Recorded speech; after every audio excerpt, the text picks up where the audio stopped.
The Great Green Gift.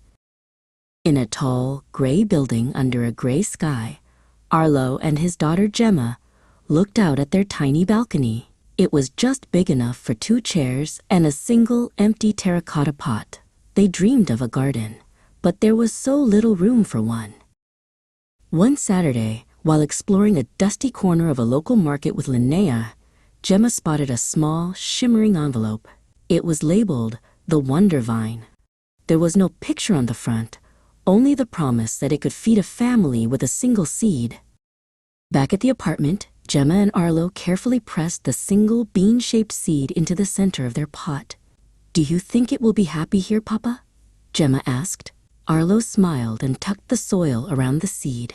"Every miracle starts in a small place," he said. Linnea brought a small watering can painted with daisies. She and Gemma took turns giving the seed a gentle drink. They watched the water sink into the dark earth, whispering words of encouragement to the hidden life beneath. By the next morning, a tiny sprout had poked its head out of the dirt. Gemma gasped when she saw it. The stem was thick and strong, and its first 2 leaves were a swirling pattern of emerald and gold. It seemed to pulse with a light of its own. The vine grew with a mind of its own, reaching out with curly tendrils. Arlo and Linnea watched in amazement as it spiraled up the balcony railing, creating a thick, living curtain that blocked out the gray city and replaced it with a wall of vibrating green. Soon, the plant began to bloom with flowers of every shape. "Look!"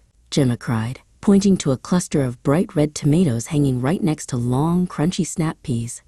She and Arlo began to harvest the first of the crop, their hands stained with the scent of summer.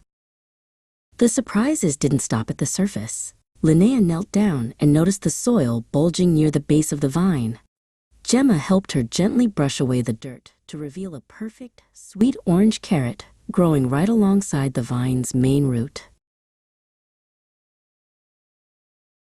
The basket was soon overflowing with peppers, beans, and greens. Arlo and Linnea carried the heavy bounty into their small kitchen. The air in the apartment changed, filling with the fresh, peppery scent of a garden in full bloom. That night, the family sat on their balcony behind their wall of leaves. Gemma and Arlo shared a feast grown from a single pot. The gray city was still there, but in their little corner, everything was bright, delicious, and green.